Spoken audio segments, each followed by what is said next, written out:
আসসালামু আলাইকুম। আলহামদুলিল্লাহ আমি ভালো আছি। আর আমি বাংলাদেশি ব্লগার আরিবারিশ মম আপনাদের সাথে আছি। আর আজকে মজাদার দুইটা চালতার আচার নিয়ে আপনাদের মাঝে হাজির হলাম। আর আজকে রেগুলার কোনো ব্লগ দিচ্ছি না, আজকে শুধু চালতার আচারের রেসিপি দুটোই শেয়ার করব। আশা করি আপনাদের কাছে ভালো লাগবে। তো এখানে আমি 6টা চালতা নিয়ে নিয়েছি। চালতা কাটতে অনেক সময় অনেক সমস্যা হয়, তো খুব সাবধানে চালতা কাটতে হয়। আপনারা চেষ্টা করবেন বটি দিয়ে চালতা কাটার জন্য, যেহেতু চালতা একটু শক্ত হয় ফলটা, তো এই জন্য একটু সাবধানে কাটতে হয়। আর ভেতরটা পিচ্ছিল হয়, এই জন্য হাত থেকে বারবার ছুটে যায়। তো আপনারা চেষ্টা করবেন বটি দিয়ে কাটার জন্য এবং খুব সাবধানে কাটবেন। তো আমি এটা প্রথমে 2 ফালি করে নিয়েছি, ভেতরের বিচিটা ফেলে দিলাম আর চামড়াটা ছিলে নেব। তো আপনারা দেখলে বুঝে নিতে পারবেন কিভাবে আমি কেটেছি। তো এখন চালতা অ্যাভেলেবেল পাওয়া যাচ্ছে, যেহেতু এখন চালতার সিজন। আপনারা চাইলে আচার করে সারা বছর সংরক্ষণ করে রাখতে পারেন। আর আচারের মধ্যে চালতার আচারই অনেক সুস্বাদু আচার।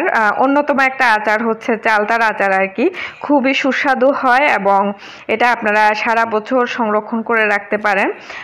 আমি 2 ধরনের আচার আপনাদেরকে আজকে করে দেখাবো। একটা হচ্ছে মিষ্টি আচার, আর একটা হচ্ছে আপনারা চিনি ছাড়া আর কি ভাতের সাথে খেতে পারবেন বা পোলাওর সাথে খেতে পারবেন। ওরকম 2টা রেসিপি আপনাদের সাথে শেয়ার করব। আশা করি আপনাদের কাছে ভালো লাগবে।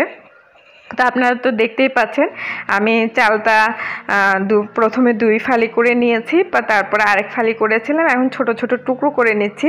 টুকরো করার পরে ভেতরে একটা আঁশ থাকে, ওই আঁশটাও একটু ফেলে দিব।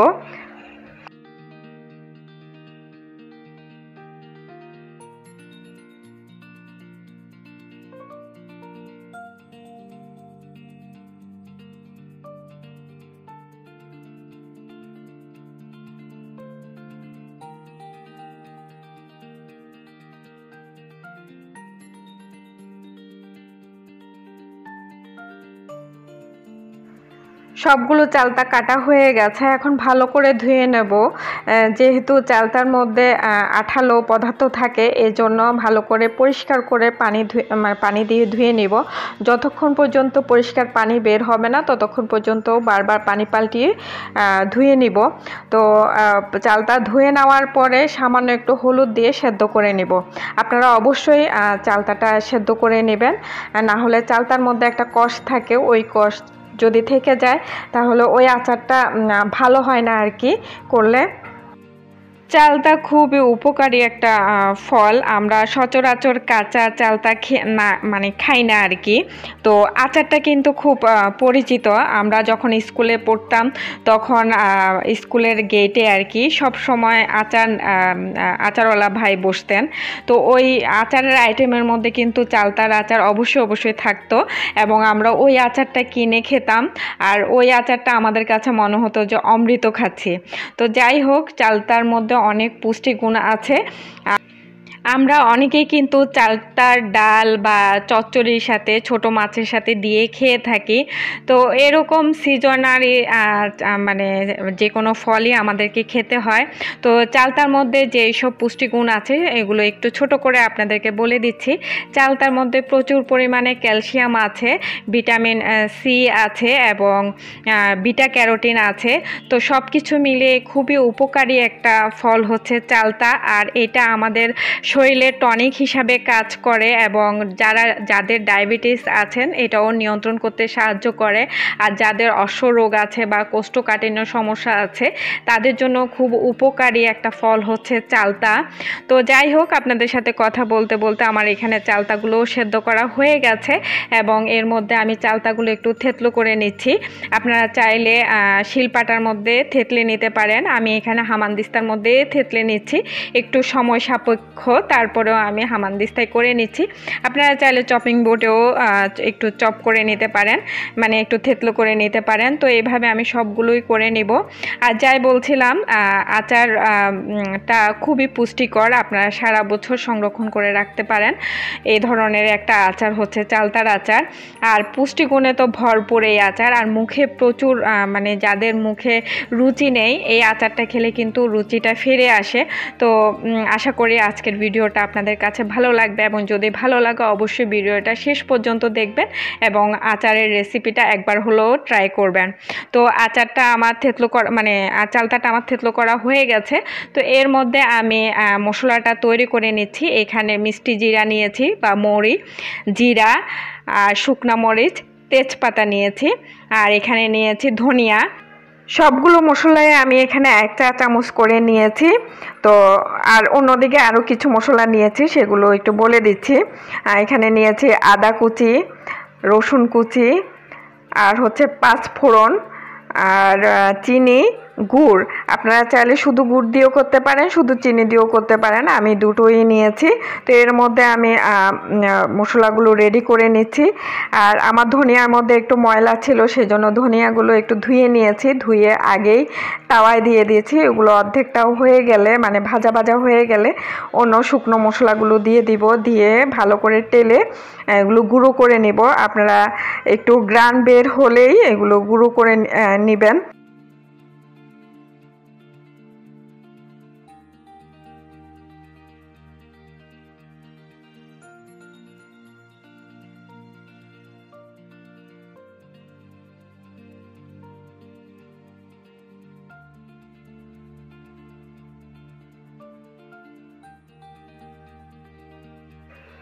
এই যে দেখতেই পাচ্ছেন আমি এগুলো গুঁড়ো করে নিয়েছি, একদম আধা ভাঙা আর কি, একেবারে মিহি করিনি। এভাবে করে নিলে আর চালতার আচারটা খেতে ভালো লাগে, এগুলো দাঁতের নিচে পড়লে ভালো লাগে। তো এখানে একটা কড়াই বসিয়ে দিয়েছি, পরিমাণ মতো সরিষার তেল দিয়ে দিচ্ছি। দিয়ে ভালো করে মানে তেলটা একটু গরম হলেই আমি আদা কুচি আর রসুন কুচিগুলো দিয়ে দিব। দিয়ে আর যে মশলাগুলো আছে ওখানে তেজপাতাটা দিয়ে দিব। দিয়ে একটু নেড়ে চেড়ে ভেজে নিব।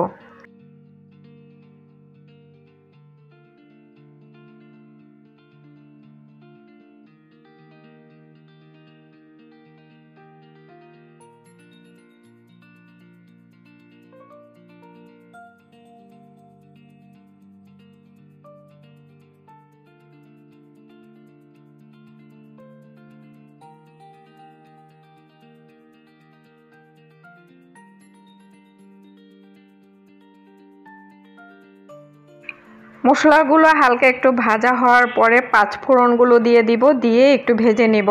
তো এর মধ্যে চালটা যে সেদ্ধ করে রেখেছিলাম ওগুলো দিয়ে দিব।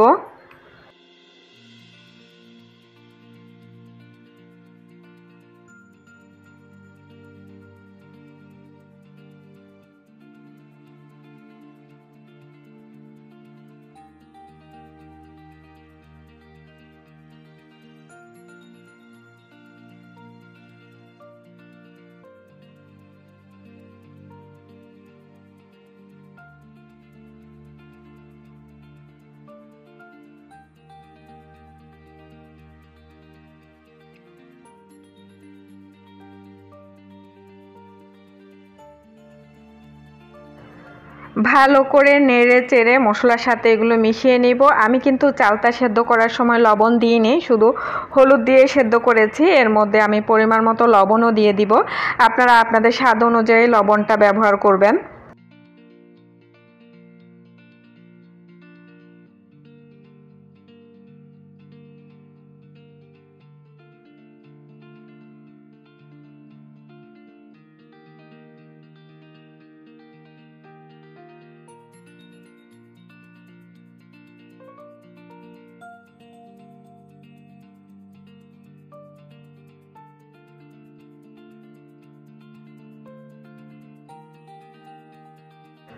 লবণটা দেওয়ার পরে ভালো করে মিশিয়ে নিচ্ছি, একদম খুব মানে আলতো হাতে এটা মিশিয়ে নিতে হবে। আর চুলার আঁচটা কমিয়ে রাখতে হবে, না হলে ছ্যাঁকা লেগে যাবে, মানে পুড়ে যাবে। পুড়ে গেলে মানে ছ্যাঁকা লেগে গেলে এটা আর খেতে ভালো লাগে না।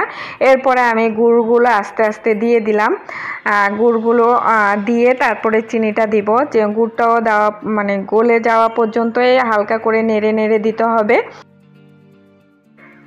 গুড়টা দেওয়া হয়ে গেছে, এখন ভালো করে নেড়ে নিচ্ছি, নিয়ে এরপরে চিনিটা দিব এবং চিনি এবং গুড় গলে গেলে একটু পানি বের হবে, এতে ঘাবড়ানোর কিছু নেই।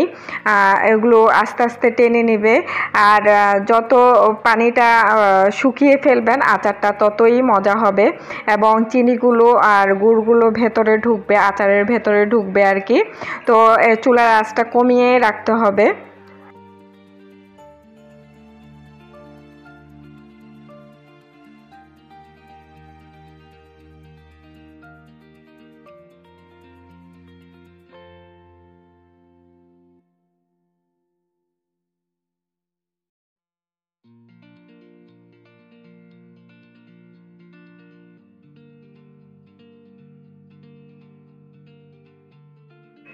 দেখতেই পাচ্ছেন প্রচুর পরিমাণে পানি বের হয়েছে, এটা দেখে আসলে ঘাবড়াবেন না। এটা যতক্ষণ পর্যন্ত নেড়ে নেড়ে শুকাবেন না ততক্ষণ পর্যন্ত আচারের ফ্লেভারটা বের হবে না এবং আচারটা দেখতে ভালো লাগবে না আর খেতেও ভালো লাগবে না। তো আর এই পানিটা শুকানো পর্যন্তই আমি অপেক্ষা করছি।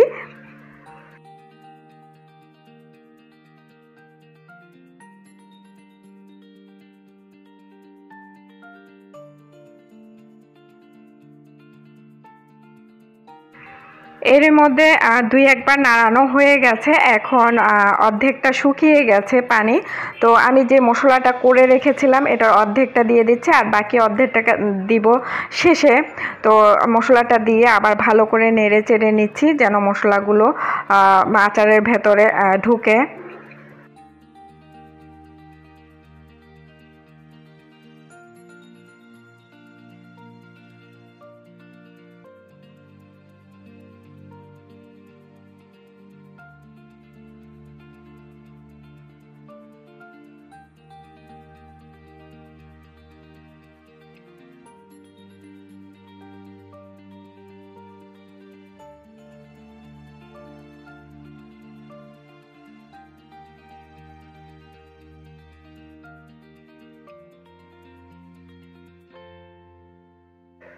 আমি কিন্তু এর আগে মরিচ দিইনি, আপনারা চাইলে এভাবেও রাখতে পারেন। আমি একটু মরিচ দিচ্ছি, ঝাল খেতে একটু ভালো লাগে, তো এই জন্য মরিচটা দিচ্ছি। এই অবস্থায় দিচ্ছি, কারণ ঝালটা আগে যদি দিয়ে দিতাম তাহলে আচারের কালারটা অত ভালো আসতো না। তো এই জন্য আমি একটু মাঝারি যখন ঝোলগুলো শুকিয়ে এসেছে তখনই আমি লাল মরিচগুলো দিয়ে দিলাম, গুঁড়া মরিচ আর কি, দিয়ে ভালো করে নেড়ে চেড়ে একদম শুকিয়ে নিব। তো মোটামুটি আমার শুকানো হয়ে গেছে, এর মধ্যে আমি আরও ভালো করে একদম শুকনা করে নেব। যতটা শুকিয়ে নিতে পারেন ততটাই আচারের ফ্লেভারটা বের হয়।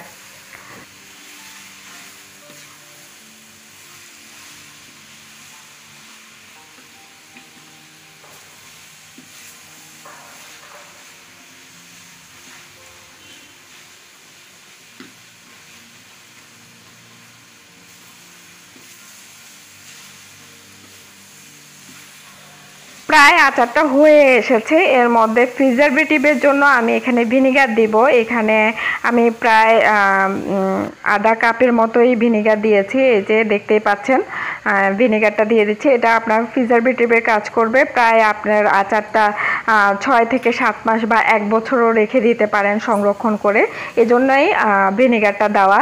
তো ভিনেগার দেওয়ার পরে একটু যেহেতু পানি হয়েছে সেজন্য আবার শুকিয়ে নিচ্ছি। এটা হচ্ছে আপনারা যতটা আপনি তেলের উপরে আনতে পারবেন আচারটা ততটাই এটার মজাটা বের হয় আর কি। তো মোটামুটি আমার আচার হয়ে গেছে, এটার ফাইনাল লুকটা আপনাদেরকে দেখিয়ে দিচ্ছি।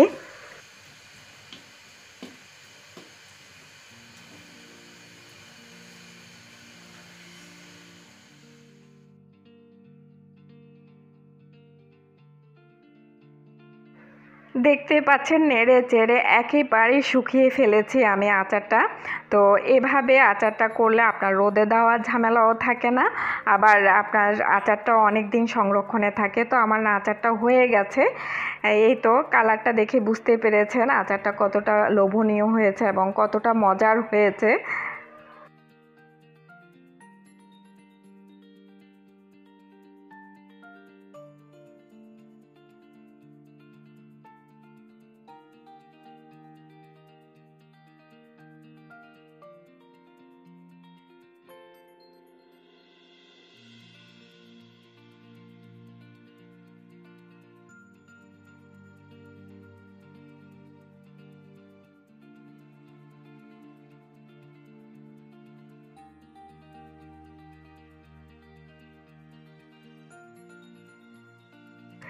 তো অন্য আচারটা করে নিচ্ছি। অন্য আচারটা আমি একই পাতিলেই করছি। পরিমাণ মতো তেল দিয়ে দিলাম। আর এই ঝাল যে আচারটা বা চিনি ছাড়া যে আচারটা, এটাতে তেলের পরিমাণটা একটু বেশি লাগে। তো আমি তেলটা দিয়ে দিলাম, একটু গরম হওয়ার জন্য অপেক্ষা করছি। আর এখানে দিয়ে দিলাম বড় করে রসুন কেটে রেখেছি, রসুনের কোয়াগুলো দিয়ে দিলাম। আর একটু ভাজা হলে আমি আদা কুচিটাও দিব। আপনারা চাইলে এই দুটার একটাও না দিলেও হবে। আমার খেতে ভালো লাগে, আমার আদার ফ্লেভারটাও ভালো লাগে, রসুনের ফ্লেভারটাও ভালো লাগে, এই জন্যই আমার রসুন এবং আদা কুচি দুটোটাই দেওয়া। আর আপনারা চাইলে এখানে রসুনের পেস্টটা দিতে পারেন। রসুনগুলো আর আদাগুলো একটু ভাজা হওয়ার পরে এখানে তেজপাতা দিয়ে দিলাম। তেজপাতাটার ফ্লেভার বের হলে আমি 5 ফোড়ন দিব। দিয়ে ভালো করে নেড়ে চেড়ে সেদ্ধ চালতাগুলো দিয়ে দিব। চালতাগুলো দেওয়ার পরে এখানে আমি সরিষা বাটা দিব আর পরিমাণ মতো লবণ দিব। আপনারা চাইলে এখানে গুঁড়া মরিচ দিতে পারেন। আমি এখানে শুকনো মরিচটা ব্যবহার করছি। এটা আপনাদের ইচ্ছা, আপনারা যেভাবে খেতে চান আর কি।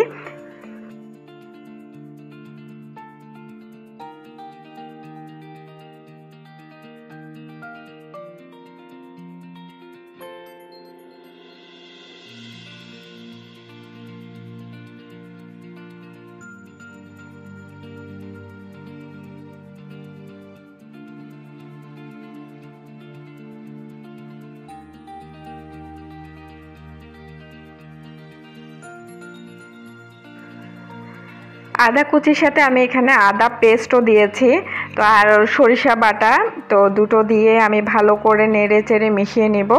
এখানে আর অন্য কিছুই করতে হবে না। আর হচ্ছে ওই যে আমি মশলা প্রথমে করে নিয়েছিলাম, ওই মশলাটা একদম সবার শেষে দিয়ে নেড়ে চেড়ে নামিয়ে ফেলবো। এই তো আমার হয়ে গেল মানে চিনি ছাড়া যে আচারটা, যেটা মানে টক থাকবে আর কি, টক আচার যেটা, ওটাই। তো আপনারা দুটো করেই খেতে পারেন, একটা পোলাও বা ভাতের সাথে করে, আর একটা হচ্ছে যা আপনারা এমনি খেতে পারবেন, ওটা চালতার মিষ্টি আচার। তো আশা করি দুটো রেসিপি আপনাদের কাছে ভালো লেগেছে। আর একটা কথা বলে, আজকে আমার ভয়েসটা দিতে আমার একটু অসুবিধা হয়েছে, গলাটা বসে গিয়েছিল, এই জন্য আমি সরি বলে নিচ্ছি।